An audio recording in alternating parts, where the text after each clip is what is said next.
Democrats, young, old, black, white, and brown, who are being hurt.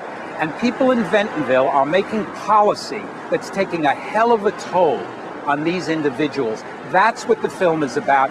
That's what its patriotism about. And that's what it speaks to in terms of America. I guess the question that occurs to me is whether the individuals at Walmart are they forced to work? They're not being forced to work there. The way you talk about it, it implies that Walmart is taking them out of their homes and making them come work there.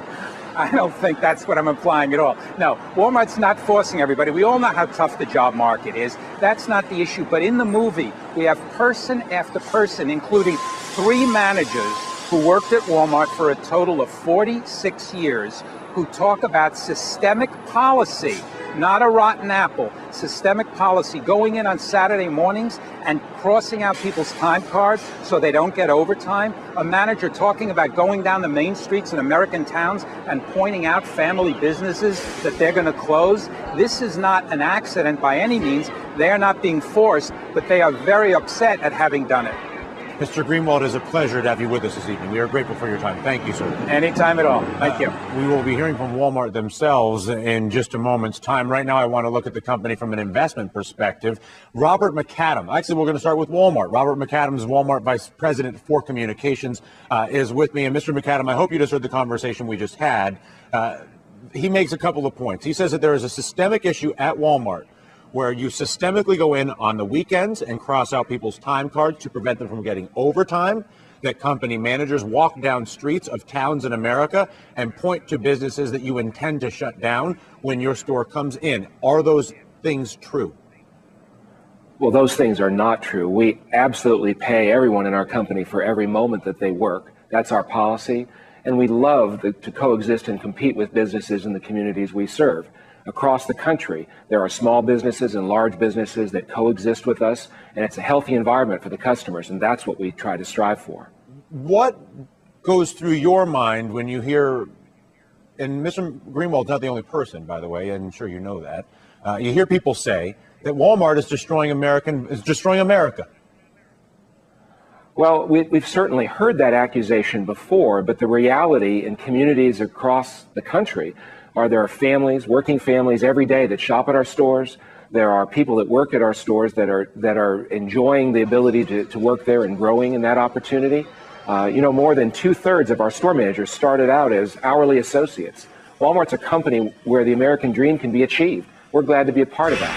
What, though, of things like this, the leak of the discussion about your health care initiative, and even the implication that Walmart would seek to not employ or even to exit employees who are expensive because they have health issues. That's the sort of thing, legal or not, on an ethical level and on a moral level, that simply does not sit well with the average American. Well, if that were exactly what the memo said, I could certainly share that point of view. But if those who have read the memo in its entirety understand that it was a discussion of a broad range of topics dealing with the overall problem that every corporation in America is dealing with today, and that's how to provide health care for its employees. But if we are looking at that very carefully. I'm sorry for the interruption, but part of that solution, however minute, is to try to reduce the number of unhealthy workers. Does that not, particularly considering the intensity of the focus on your company, strike you as a at the very least a tone deaf initiative? Well, that's not what the memo said. We are trying to find out how we can encourage healthy behaviors and how we can have healthy employees. We want our people to be healthy. We saw that memo, sir, and it did say that you would prefer to not have to have those workers that cost you more money on your healthcare system. We saw the memo as well as you did. It did say that. No, what it says is we would prefer not to have employees that are unhealthy, certainly. Yeah. But we didn't say anything about terminating anybody who fell into that category. It's a short leap.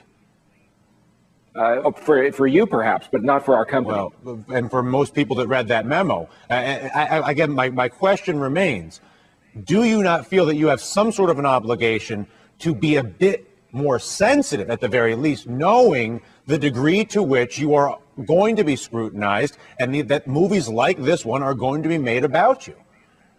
I think there's no question that we have to be ever careful with all that we do and say because we are under some scrutiny here. But the associates that work for our company know that we care about them and that we're trying to do the best we can to provide for them. And it's that relationship which is what confounds people like Mr. Greenwald. Understood. Listen, we're grateful for your time. Thank you, sir. Thanks a lot.